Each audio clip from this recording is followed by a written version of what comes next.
కూటమి ప్రభుత్వం ఏర్పడి దాదాపుగా ఈ రోజుకి సంవత్సరం రోజులైంది. ఎన్నికల ముందర సంవత్సరం రోజులు ఏం ఏడ్చినారు?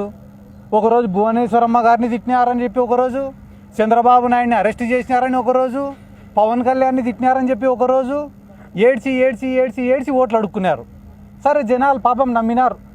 ఏంద్రా ఇంత ఏడుస్తున్నారు, 80 ఏళ్ళ వయసులో చంద్రబాబు ఏడుస్తున్నాడు, అమ్మ యాపొద్దు ఇంట్లో నుంచి బయటికి రాని ఆడమ్మ బయటకు వచ్చి ఏడుస్తుంది, ఈ పవన్ కళ్యాణ్ అంటే ఎప్పుడు ఏడుస్తాడులే.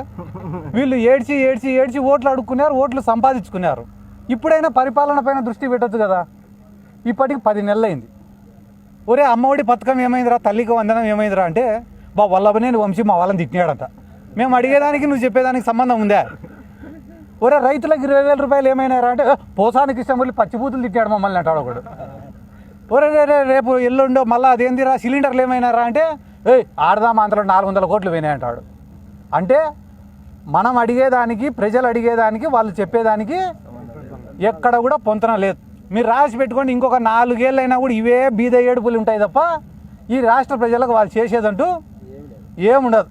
ఈ రాష్ట్ర ప్రజలు కూడా ఏం చేశారు మొన్న ఎలక్షన్లలో, మేము పోయి అమ్మ వైసీపీకి ఓటేయండి అమ్మా అంటే ఏసం పోనైనా వైసీపీకే అన్నారు తప్ప ఎవరు మమ్మల్ని వ్యతిరేకించలే, మాకేం ఎదురు చెప్పలే, మమ్మల్ని తిట్టను కూడా తిట్టలే ఓడు. కానీ టీడీపీ వాళ్ళకి చెప్తానన్న ఆయన, మీరు జనాలలోకి ఈసారి పోయి ఓట్లు అడిగితే చీపుర్లు చెప్పులు రెడీగా ఉన్నాయి.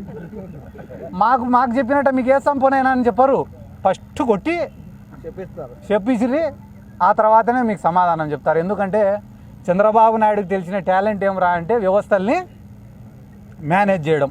అవి ఏ రకంగానైనా మేనేజ్ చేస్తారు. ఎందుకంటే మొన్ననే సంక్రాంతి పండగకి చూసినాను నేను. సంక్రాంతి పండగకి హైదరాబాద్ నుంచి ఈ రాష్ట్రంలో పక్క రాష్ట్రంలో అందరు వచ్చి ఈడ ఏంటివి అవి కోడి పందాలు, ఇసుపెటాకులు, 100 కోట్ల బెట్టింగులు చేసిపోతే పొద్దున్నే ఆర్టికల్స్ ఏం రాసినారు తెలుసా మీ టీవీ ఛానల్ వాళ్ళందరూ కూడా? అంబరాన్నంటినా సంబరాలు. కూటమి ప్రభుత్వం వచ్చిన తర్వాత తెలుగుతనం ఉట్టిపడిందట. అదే వైసీపీ గవర్నమెంట్లో జరిగితే క్యాబ్రే నడిపించిన మంత్రి, క్యాజినో నడిపించిన కొడాలి నాని, ఇవేనా మీరు రాసిన హెడ్డింగులు? అంటే వ్యవస్థని మేనేజ్ చేస్తే ఒక రకంగా, మేనేజ్ చేయకుంటే ఒక రకంగా. మనం ఓడినప్పుడు 2019లో మిస్సాలు మెలేశారు, జబ్బలు చరిచారు, తొడలు కొట్టారు, మన ఆడపడుచుల్ని అవమానించారు, ప్రజల్ని నిరంతరం హింసించారు. ఇదే న్యాయం అని మన నాయకులు, మన జన సైనికులు, మన వీర మహిళలు అందరూ అడిగితే, గొంతెత్తితే వారిపైన కేసులు పెట్టారు, జైళ్లలో పెట్టారు, నిర్బంధంలో తోశారు. 4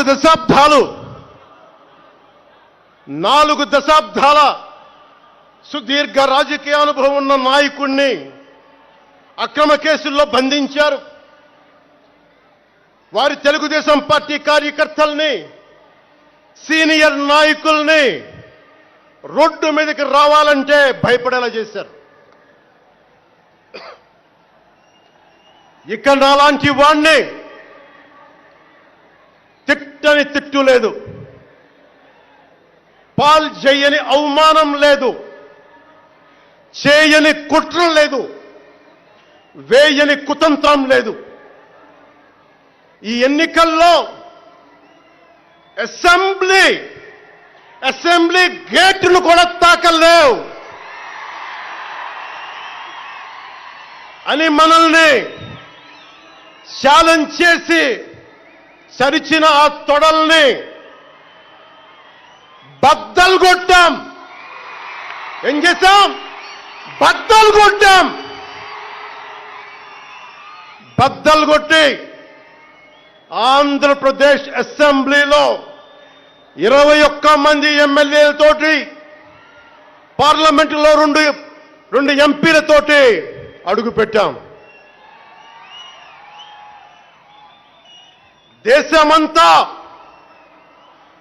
దేశమంతా తల తిప్పి తిరిగి చూసేలా 100% స్ట్రైక్ రేట్తో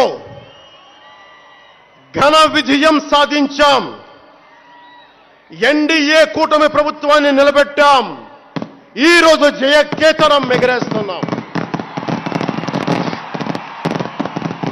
జై జనసేన, జై జనసేన, జై జై జనసేన.